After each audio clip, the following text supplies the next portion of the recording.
Right, hello everyone. I wanted to recap the lino cutting process for anybody who just might need to see it again, or maybe was away the first lesson that we did it.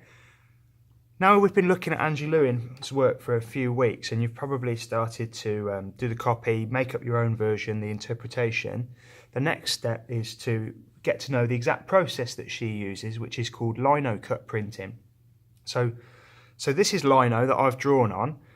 It feels, slightly rubbery, it bends. It's got a rough side and a smooth side, so just identify that straight away. You just have to do it by feel because they look the same, but it's rough side down and smooth side up. It's the smooth side that we're going to draw and carve out of.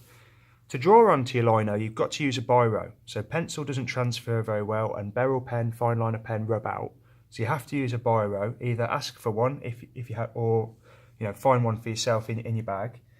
And you have got to colour the areas in. So you can see I've already made a bit of a start on this. You've got to colour the areas in that you want to keep, because they're the ones that we're going to stay raised. So this might feel a bit time consuming, but we're going to carve all of the areas that you haven't coloured in black. You're going to carve all of those. I do want the designs to be quite complex, and I might have already asked you in your book to draw around your lino 2 or 3 times and produce a few varied designs. You very rarely do your best idea on your first try. You need to have a go, try find a different way of laying it out, slightly more complex. How does it work differently if you put the big shape over somewhere else?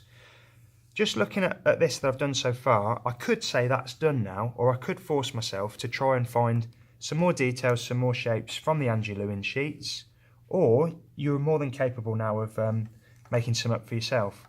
So I do quite like, where was it? I do quite like this shape here. So I'm just going to insert it really carefully into this gap. I think it'll work in that gap. I'm going to do it quite small.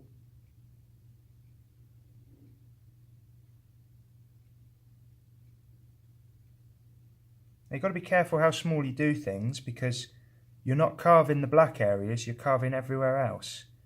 So it is going to be quite a fiddly job to carve around all those things.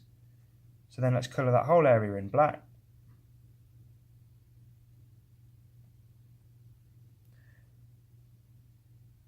And we'll leave a little bit of white there because you can see the shadow there. I think if I leave that bit white, I'll carve that out.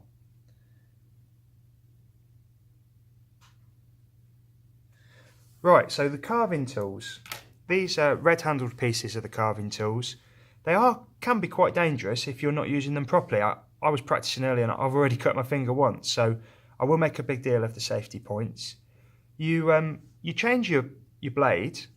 You might want a thicker blade or a smaller blade, depending on if you're doing a wide area or if you're doing a fiddly bit.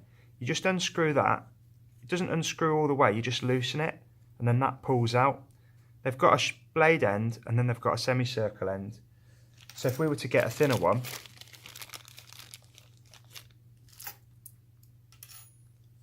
you can see that semicircle there, just pushes in and then screws tight. Now, cutting this can be quite risky. You have got to be patient, and you have got to really stick to these rules. So the first one is you always cut going away from you. So you always cut this way. Don't ever cut coming towards you. And your fingers have got to try be behind what you're cutting. Now that can be quite difficult when you're doing bits like this. So you need to turn the work. So I'm going to start here, we're going to just carve that line. So we're carving all the bits that are left white.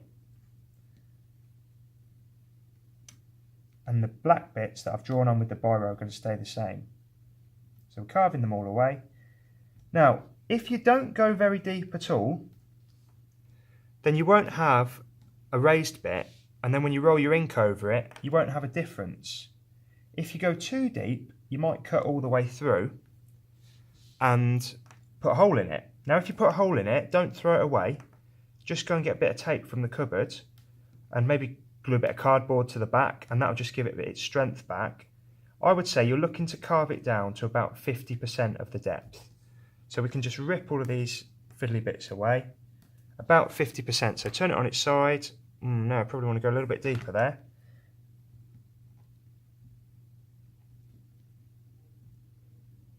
So again, I'm carving away from me, and the hand holding the work is behind the blade.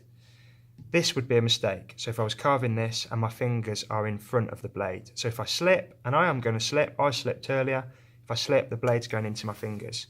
So rotate the work, don't rotate yourself into all manner of funny positions.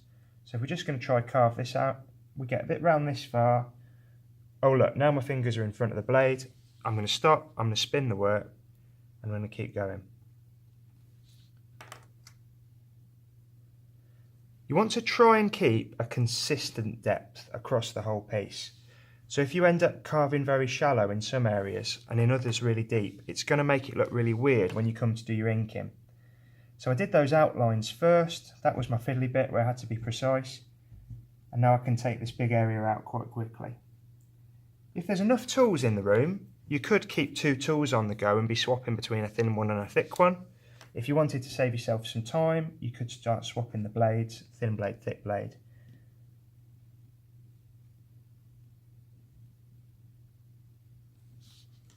So you can see here I'm sort of working in a cross pattern to make sure I've got it from all angles. So do the outline of the shape first.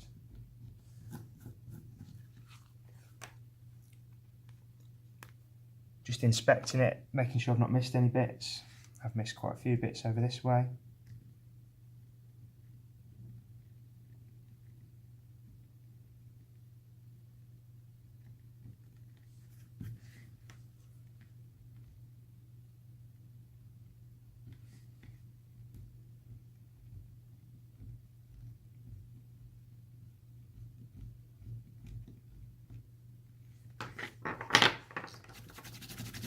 So, when you're finished, the only bits that should be raised are the bits where you've drawn in biro. So obviously, the more you draw in biro, the less you've got to cut out.